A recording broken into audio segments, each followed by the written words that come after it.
श्रावण मास के कृष्ण शुक्ल पक्ष की पुत्रदा एकादशी। धर्मराज युधिष्ठिर बोले, हे भगवान, अब आप मुझे श्रावण मास के शुक्ल पक्ष की एकादशी का कथा सुनाइए। श्री मधुसूदन बोले, हे राजन, द्वापर युग के प्रारंभ में महिष्मती नाम की नगरी में महिष्मती नामक एक राजा पुत्रहीन था। उसे अपना राज्य दुखदायी प्रतीत होता था, क्योंकि पुत्र बिना श्लोक और परलोक दोनों में सुख नहीं है। राजा ने पुत्र प्राप्ति के लिए बहुत यत्न किए, परंतु वह निष्फल हो गए। जब वह राजा वृद्ध होने लगा तो उसकी चिंता बढ़ने लगी। एक दिन उस राजा ने प्रजा को संबोधन करके कहा कि मैंने अपने जीवन में कोई पाप नहीं किया और न प्रजा से अन्यायपूर्वक ही धन एकत्र किया है। मैंने प्रजा को सदैव बेटे की तरह पाला है और अपराधियों को भी बेटे और बांधवों की तरह दंड दिए हैं। इस प्रकार धर्मयुक्त राज्य करने पर भी मैं इस समय महादुख क्यों पा रहा हूँ? सो क्या कारण है?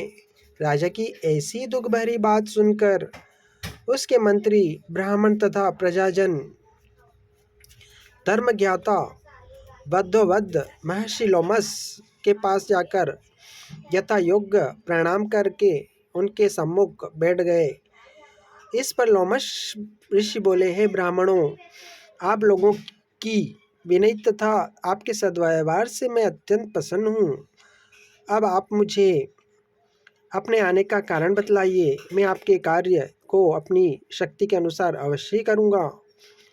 लोमस ऋषि के ऐसे वचन सुनकर वे बोले, हे महर्षि, महिष्मती नाम की एक पुरी में महिजित नाम का एक राजा, धर्मात्मा राजा है। वह प्रजा का पुत्रवत धर्मानुसार पालन करता है, परंतु फिर भी पुत्रहीन है। इससे वह अत्यंत दुखी रहता है। हम लोग उस प्रजा की प्रजा हैं, क्योंकि प्रजा का कर्तव्य है कि राजा के सुख में सुख माने और दुख में दुख माने। अतः आप हमको राजा के संतान होने का उपाय बतलाइए। इस मास रोमस ऋषि ने एक क्षण के लिए नेत्र बंद किए और राजा के पूर्व जन्मों का विचार करके, ब्राह्मणों, यह राजा पिछले जन्म में अत्यंत निर्धन था तथा बुरे कर्म किया करता था। एक गांव से दूसरे गांव में घूमा करता था। एक दिन ज्येष्ठ मास के शुक्ल पक्ष की द्वादशी के दिन, जबकि वह 2 दिनों से भूखा था, दोपहर के समय एक जलाशय पर पानी पीने गया। उस समय वह ब्याही हुई प्यासी एक गौ जल पी रही थी। राजा ने उसको प्यासी ही हटा दिया और स्वयं जल पीने लगा। हे ब्राह्मणों, इसलिए राजा को यह दुख भोगना पड़ रहा है। एकादशी के दिन भूखा रहने से वह राजा तो बन गया, लेकिन प्यासी गौ का हटाने के वियोग का दुख भोगना पड़ रहा है।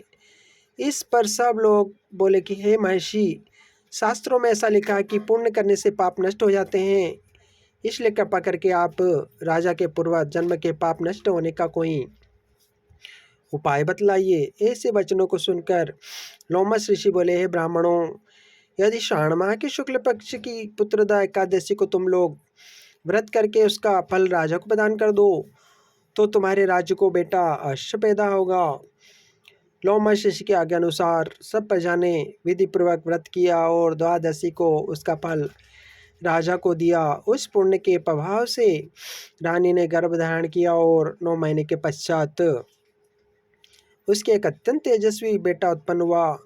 हे राजन, इसलिए इस एकादशी का नाम पुत्रदा पड़ा है। जो मनुष्य पुत्र रत्न प्राप्त करना चाहते हैं, उन्हें इस एकादशी का व्रत अवश्य करना चाहिए। ओम नमो भगवते वासुदेवाय नमः।